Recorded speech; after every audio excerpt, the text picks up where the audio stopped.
Hi everyone, this is Brett Einan. I'm here with my colleague Laura Gambino, and we're happy to join you today to talk about the Connect to Learning project and the findings about what difference ePortfolio makes. We wish we could be there, but since we can't, we're happy to share with you this way. Connect to Learning was a 24-campus community of practice that linked Research One universities, small liberal arts colleges, and community colleges in an effort to deepen our collective and individual ePortfolio practice, study it to understand better what ePortfolio done well looks like, and to consider the evidence of what impact ePortfolio has on student, faculty, and institutional learning. Together we built an international resource site, and we'd like to quickly show it to you. So this is a Catalyst for Learning ePortfolio resources and research website. It can be found at c2l.mcnrc.org. And when you visit the site, you'll see that there are over 250 stories and practices. There are videos and other multimedia resources, and there are dozens of links to student ePortfolios. The site is fully searchable, and there are over a dozen analytical research essays as well. The site is organized into three main sections. The first section, What Do C2L Partner Campuses Do?, spotlights the work of the 24 campuses of the Connect to Learning project. They each created a portfolio where they share their ePortfolio journey, including actual practices they use in the classroom, links to student ePortfolios, and the evidence of impact of ePortfolio on student learning on their campus that they gathered. The second section, What Does It Take to Make a Difference?, details the Catalyst framework, which is what we developed to respond to the question, what do successful campuses do to launch, sustain, and build their ePortfolio initiatives? We'll be talking about the Catalyst framework a little later on in this conference. And for now, we want to focus on the third section. What difference does ePortfolio make? When ePortfolio is done well, what impact does it have on student, faculty, and institutional learning? If you go to the site, you'll see that we summarize our findings in three propositions. ePortfolio done well, sophisticated ePortfolio initiatives, advance student learning and success, support reflection, social pedagogy, and deep learning, and catalyze learning-centered institutional change. If you're interested in learning more about these findings, you can go to the site, or you can pick up this article in the International Journal of ePortfolio that details the findings. We'll walk through them more briefly here today. So in thinking about that first proposition, sophisticated ePortfolio initiatives advance student learning and success, we asked each of the C2L campuses to gather outcomes data that was meaningful to them at their institution.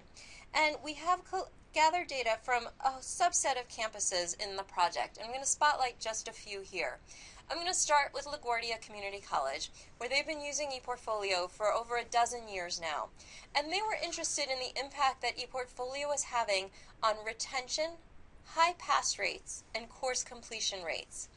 So they compared ePortfolio sections, ePortfolio courses, with non-ePortfolio courses. And in each case, you can see that sections that were using ePortfolio had much higher levels of success rates. And this is 1 year of data, but this is a pattern that's been repeated over multiple years at their institution. At San Francisco State University, where they use ePortfolio as part of their Metro Health Academy, a 2-year learning community for underprepared, at-risk students. They wanted to compare the impact that ePortfolio and the learning community was having on their students as compared to the broader SFSU first-time student population. And you can see the increase in both retention and graduation rates that the students in the Metro Academy had. Now, the question some of you may be asking as you look at this is, well, was it the ePortfolio that made a difference, or was it the learning community that made a difference? And Queensborough Community College, which is part of the City University of New York, actually addressed that question. All of their incoming students were enrolled in a learning community. So what they did was they had some of their sections use ePortfolio, and others didn't use ePortfolio. And you can see, as they looked at the retention rates, how much more successful the students who used ePortfolio were in staying and persisting to their second year of college. All these findings are important for what's called in the U.S. the completion agenda, the effort to make sure that students stay in college, persist, and graduate. And that's crucial for us here in the States. But we know as educators that we're interested in more than just completion and graduation. We're also interested in learning, in helping students engage with meaningful content that changes their lives. And we wanted to study this within the C2L network. We know that students very often tell us about the impact of ePortfolio and the ways that it helps them think about themselves in new ways. The reflective and integrative process helps them think about their courses and about themselves. You see this when we read ePortfolios closely, if we interview students, they tell us this over and over again. I always have loved this quote from Rezwana Islam, a student here at LaGuardia, who talked about how being a shy girl was always an issue for me. This ePortfolio helped me to see a new me, the potential I have as a student, and what do I want to accomplish in my life. Wanted to go beyond the qualitative to add quantitative evidence. We developed what we called the C2L Core Survey and administered at campuses across the C2L network. We have an N of 12,000 students, and we found that students overwhelmingly agreed with these questions, with these statements about the ePortfolio experience, that it helped them to make connections between ideas, helped them to think more deeply about course content, and allowed them to become more aware of their growth and development as learners. We also drew questions from the National Survey of Student Engagement, or NSSE, and in particular drew questions from the Deep Learning Scale, developed by George Koo and Thomas Laird. And here, students confirmed that the ePortfolio experience helped them synthesize and organize ideas and information and experiences in new ways, and other aspects of deep or integrative learning. Now, that data is pretty compelling on its own, but we actually wanted to dig a little deeper and see if there were specific types of practices that really encourage those levels of engagement and learning. And in particular, we looked at the impact of social pedagogy, or when students were interacting with their peers or their faculty using the ePortfolio. And here what you see is what happens when students are engaging with their classmates via the ePortfolio. If there's low levels of interaction, those are highlighted in the orange, and the high levels of peer interaction are highlighted in blue. And you can see the difference in the interaction levels and what impact that has on engagement. And what's important about this, I mean, this was surprising even to us, and what's important is that this is actually actionable data, right? It's not just using the ePortfolio as a repository that gets to those high levels of engagement and learning.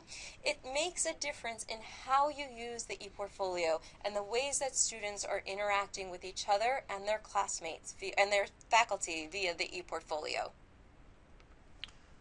Our third proposition shifts in focus from focusing purely on students to the learning of faculty and staff in the entire institution. What we found was that to develop a powerful ePortfolio initiative requires a level of collaboration and cohesiveness across institutional divisions, bringing together IT, student affairs, faculty from different disciplines and departments to develop a longitudinal and broad ePortfolio initiative. These kinds of connections focused on learning can catalyze institutional learning and change that make an enormous difference both in terms of practice, culture, and structure. We saw many examples of this, some within programs such as at Northeastern University, where the use of ePortfolio prompted faculty to redesign all of their course curricula to develop more cohesive and sequenced articulation in order to promote integrative learning. At Three Rivers Community College, where the effective use of portfolio within a single program, the nursing program, prompted had a ripple effect across the campus, prompting broader changes across the campus in terms of pedagogy and assessment. Or at LaGuardia Community College, where we've been doing ePortfolio for many years, as Laura said, focusing on integrative learning. In 2012, LaGuardia, led by our president, Gail Mello, restructured to merge academic and student affairs in order to be able to more effectively focus on pedagogy, advisement, assessment, and professional development that could address holistic student learning. So this gives you just a brief introduction to some of the findings and evidence that support our 3 propositions. And I would encourage you to visit the Catalyst for Learning site or go read the International Journal article to explore these in more detail and see the full set of evidence that we collected and analyzed. But we just wanted to end here and say that this is just the beginning, and there's more research to be done, both with our work and across the broader ePortfolio field. And we are interested in doing a more sophisticated analysis of the core survey data, seeing if there's differences in impacts by different demographics or perhaps in different disciplines or programs of study. We'd also like to do a more qualitative examination of integrative learning as evidenced by holistic student ePortfolios.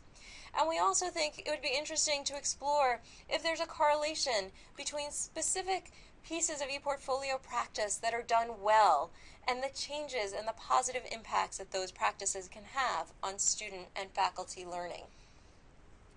So I'd like to thank you for giving us the opportunity to introduce you to our 3 propositions and the evidence that support them. And we hope that you enjoy the rest of the conference, and we look forward to having an opportunity to talk with some of you later on this week. Thank you.